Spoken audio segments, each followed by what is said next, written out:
गहिया में कसी के सैया मार लो कच्चा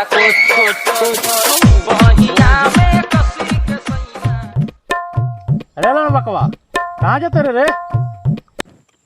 हम कहीं जाई ओकरा से तहर काहे गाड़ फटत आवे? तू अपन न देख। रे हितवा इतना भड़कत काहे बड़े रे? आराम से न बता दे कहाँ जात हवे? गाड़ मरवा जाते नी चलबो ना तू ही जा। हम तो बस इतने पूछत रहनी अनु कि सरसों के तेल ले ले बड़ा कि तीली के।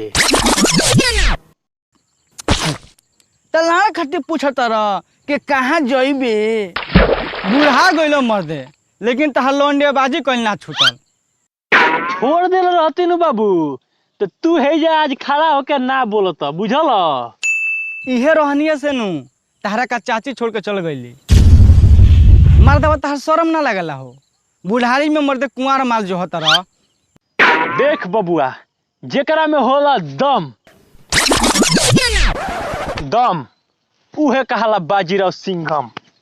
अच्छा तो तू बाजीराव सिंघम हवा तो हम बाजीराव सिंघम के पाहुन हैं।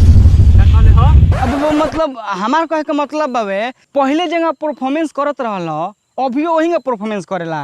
काहे रे तोरा कोनो शौक बका हमरा पर? अच्छा तो तहर टावरवा जगह पहले खड़ा होत रहल अभी वही खड़ा होला तब का? तब तो तहर पिछला गुफो एकदम ताजा हुई अभी। रे हितवा ई का कहते रे तू? ते मत नहीं हम यही खेती पूछनी हनु जैसे तू कहत रहल कि हमार टावरवा जौन बा टन टन टन अभियो करेला। तू गुफवा के बारे में यही खेती पूछनी हनु कि अगर एक टिप देतो ता मार के देखती के सरवा लसर लसर करता ना फसर फसर करता है। अरे मंगरुआ दौड़ रही हमारा के जेल।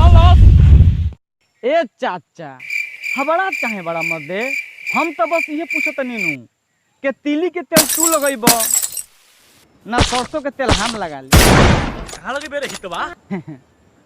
हाय अगला औड़िया में रोको हित तहरा के हम तेल लगवावा तनी। Credit cards and the scammers, hitting the licks in the van.